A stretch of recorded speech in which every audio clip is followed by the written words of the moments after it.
అందరికీ నమస్కారం. ఈరోజు మహాభారత రహస్యాలు కార్యక్రమంలో మనం ఇంతకు ముందు ఎపిసోడ్లో జరిగింది కొంత చూసి కొంత విషయాలు తెలుసుకుని తర్వాత మళ్ళీ మనం ఈ వీడియోలోకి వెళ్దాం.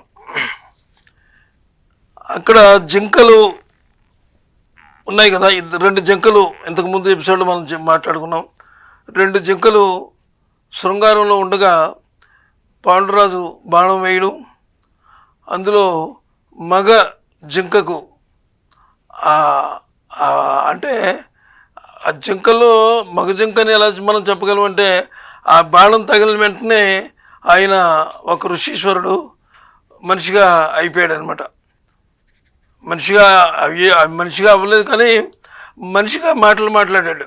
ఆ జింకని ఎప్పుడైతే పాండురాజు కొట్టాడో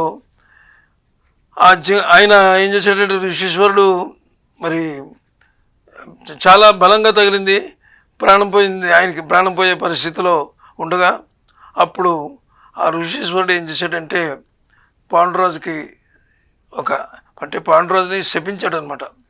నేను నా భార్యతో శృంగారంలో ఉండగా నా మీద బాణం వేసి నన్ను వధించావు కాబట్టి నీవు నీ భార్యలతో శృంగారానికి తలపడే పరిస్థితులు వచ్చినప్పుడు నువ్వు మరణిస్తావు అని శపించాడనమాట.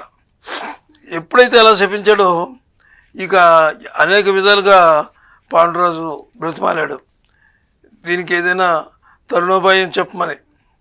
ఇంకా దానికి ఏమీ లేదు, ఎందుకంటే నా ప్రాణం తీసావు నువ్వు, నీకు అది తప్పదు ఇంకా అని చెప్పి ఆ మునీశ్వరుడు చనిపోతాడనమాట.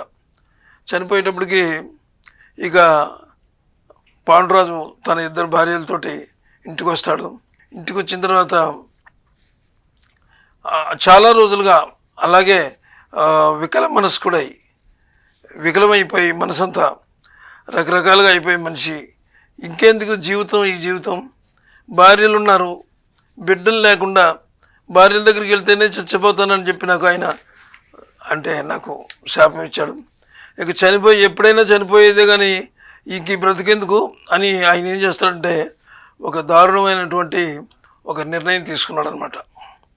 ఆ నిర్ణయం ఏమిటంటే, నేను అడవుల్లోకి వెళ్ళిపోయి నేను తపస్సు చేసుకుంటాను, మీరు మాత్రం దీనికి వ్యతిరేకించకండి అని చెప్పి భార్యలిద్దరితో చెప్తాడనమాట.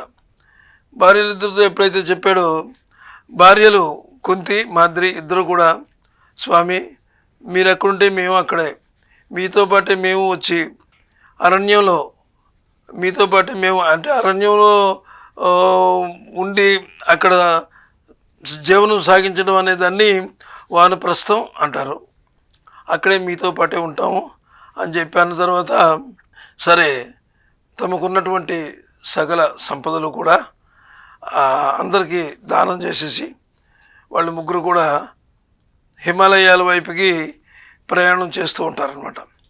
అలాగే చేసి చాలా పవిత్రమైనటువంటి స్థలాలన్నీ దాటి చివరికి శతశృంగ పర్వత శ్రేణుల దగ్గరికి వెళ్ళి అక్కడ ఆగుతారనమాట. శతశృంగ పర్వత ప్రాంతంలో అక్కడ చూసి అక్కడ కొంతమంది మునీశ్వరులు కూడా కొంతమంది అక్కడ ఉండి జపాలు అవి చేసుకుంటూ ఉన్నారు అక్కడ. ఇదైతే ఈ స్థలం అయితే మనకి బాగుంటుంది అని చెప్పి అనుకుని ఆ భార్యలిద్దరూ ఆయన కలిసి అక్కడే ఆ శతశృంగ పర్వత ప్రాంతంలో ఒక ఆశ్రమాన్ని నిర్మించుకుంటారనమాట. అక్కడ ఒక ఆశ్రమాన్ని నిర్మించుకొని ఆ ఆశ్రమంలో ఉంటూ కాలం గడుపుతూ ఉంటారనమాట. అయితే అక్కడ మహర్షులు ఉన్నారు కదా, చాలామంది మహర్షులు ఉన్నారు. వారి దగ్గరికి వెళ్ళి వారితోటి పరిచయాలు చేసుకుని పాండురాజు అనగానే, పాండురాజు అంటే మహర్షులకి తెలుసు కదా, అంటే అయ్యో మీరు మహారాజులు హంసతూలికా తల్పాల మీద ఉండవలసిన వాళ్ళు ఇలాగ నేల మీద పడుకునే ఉన్నారు, ఈ రకంగా ఉన్నారని చెప్పేవాళ్ళు జాలిపడి అందులో మునీశ్వరులు ఏం చెప్తారంటే, దివ్య దృష్టితో చూసి మీకు అతి శక్తివంతమైనటువంటి పుత్రులు పుడతారు, ఇది నిజం, మీకు సంతాన యోగం ఉంది అని చెప్పి చెప్తారనమాట. చెప్తే ఆయన నివ్వెరపోతాడనమాట. ఈ ఈ శాపం గురించి, శపించిన దాని గురించి చెప్తాడు. ఇలాగ జరిగింది, నేను నా భార్యల్ని ఆ ప్రయత్నంలో నా భార్యల దగ్గరికి వెళ్ళినా సరే నేను చనిపోతానని చెప్పి నాకు శాపం ఉందని అనేటప్పటికి ఆ మునీశ్వరులు ఏం చేస్తారంటే దివ్య దృష్టిలో చూసి, ఏది ఏమైనా నీకు అతి బలవంతులైనటువంటి, అతి శౌర్యమైనటువంటి పుత్రులు నీకు పుడతారు అని చెప్పి వాళ్ళు చెప్తారనమాట. చెప్పిన తర్వాత ఆయన ఆశ్రమానికి తిరిగి వస్తాడు. తిరిగి వచ్చిన తర్వాత కుంతీదేవి దగ్గరికి వెళ్ళి అప్పుడు చెప్తాడనమాట, నియోగ పద్ధతిలో మనం ఎవరైనా మునీశ్వరుడు ద్వారా బిడ్డలు కనవచ్చు, మరి నీ అభిప్రాయం ఏమిటి అని చెప్పి కుంతీదేవిని అడుగుతాడు. కుంతీదేవి ఒప్పుకోదు. అలాంటి ప్రయత్నం మానుకోండి స్వామి. అయితే ఆమెకు చిన్నతనంలో ఉన్నటువంటి ఒక రహస్యం, ఆమె ఈ విషయం ఇప్పుడు సరిగ్గా గుర్తొస్తుంది. ఆ రహస్యం అదేమిటంటే, కుంతీభోజుడి దగ్గర ఆమె ఉన్నప్పుడు, కుంతీభోజుడు దగ్గర ఉన్న ఆ రాజ్యంలో ఉండగా దూర్వాస మహాముని అక్కడికి వస్తాడనమాట. వస్తే కుంతీభోజుడు ఆయన అక్కడే ఆయనకు ఆశ్రయం ఇచ్చి ఆయన అంటే దూర్వాస మహాముని అంటే చాలా కోపిష్టి.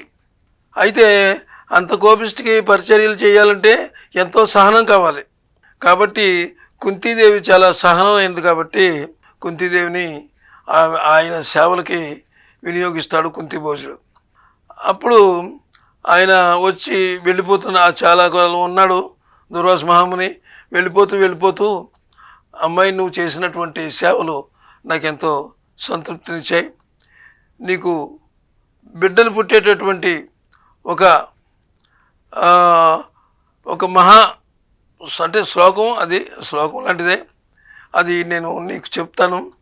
అది నువ్వు శ్లోకం చదివి నువ్వెవరినైతే మనసులో తలుచుకుంటావో వాళ్ళు ప్రత్యక్షమయ్యి నీకు బిడ్డలు ప్రసాదిస్తారు అని ఒక వరం ఇస్తాడనమాట ఆయన దూర్వాస మహాముని.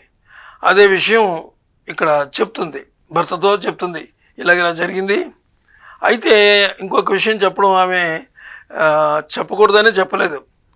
ఎందుకంటే ఎప్పుడైతే అప్పుడు స్వామివారు అలాగా నువ్వెవరిని తలుచుకుంటే వాళ్ళు బిడ్డలు పుడతారని అన్నప్పుడు వెంటనే సూర్యుని తలుచుకుంటుంది. సూర్యుని తలుచుకోగానే సూర్యుడు ప్రత్యక్షమైతే ఆమె భయపడుతుంది అనమాట. అయ్యో, నేను ఊరికే దీన్ని అసలు ఇది నిజమా కాదా ఆయన ఇచ్చిన వరం అని నేను అనుకుని మిమ్మల్ని చూశాను, మనసులో అనుకున్నానంటే, లేదు బాలిక, నేను వచ్చేసాను కాబట్టి నీకు ఏదో ఒక వరం ఇచ్చి వెళ్ళాలి అనేటప్పటికీ ఆయన ఏం చేస్తాడంటే ఒక పండంటి బిడ్డని ప్రసాదించి వెళ్ళిపోతాడు. ఆ బిడ్డే సహజ కవచ కుండలాలతో పుట్టినటువంటి బిడ్డ కర్ణుడు. కుంతీదేవికి ముందుగా కర్ణుడే పుట్టాడనమాట. అయితే ఆ విషయం పాండురాజుకి ఆమె చెప్పలేకపోయేటప్పటికి సరే అలా ఉంది. అలా ఉండేటప్పటికి ఇక మరి ఏం చేద్దాం ఏమిటి అనే అనుకునే పరిస్థితుల్లో పాండురాజుకి ఎప్పుడైతే ఇలాగ వీళ్ళు చెప్పారో, తన భార్య ఈ విధమైనటువంటి ఇలా జరిగింది, నాకు ఎవరిని తలుచుకుంటే వాళ్ళే నాకు ప్రసాదిస్తారు బిడ్డలు అనేటప్పటికి పాండురాజుకి జీవితం మీద ఆశ చిగురించిందనమాట. అయితే నాకు బిడ్డలు పుడతారు, ఏ నియోగ పద్ధతి కూడా అక్కర్లేదు, నా భార్యకి దూర్వాస మహాముని ఇచ్చినటువంటి వరం వల్లే నాకు మంచి బిడ్డలు పుడతారు అని చెప్పి ఎంతో సంతోషించి ఆ ఇద్దరు భార్యలతో ఆయన ఎంతో సంతోషించి చాలా ఆనందంగా ఉంటారనమాట. ఆ ఆనందంగా ఉండే సమయంలో అప్పుడు తర్వాత ఎపిసోడ్లో మనం ఆ బిడ్డల ఆమె ఎవరిని అయితే తలుచుకుంది, ఎవరి ద్వారా బిడ్డలు పుట్టారు, ఇవన్నీ మనం తర్వాత ఎపిసోడ్లో తెలుసుకుందాం. మరి ఈ ఎపిసోడ్ ఇక్కడతోటి విరమిస్తాను. తర్వాత మనం మళ్ళీ ఎపిసోడ్లో అన్ని విషయాలు మాట్లాడదాం. నమస్తే, సెలవు.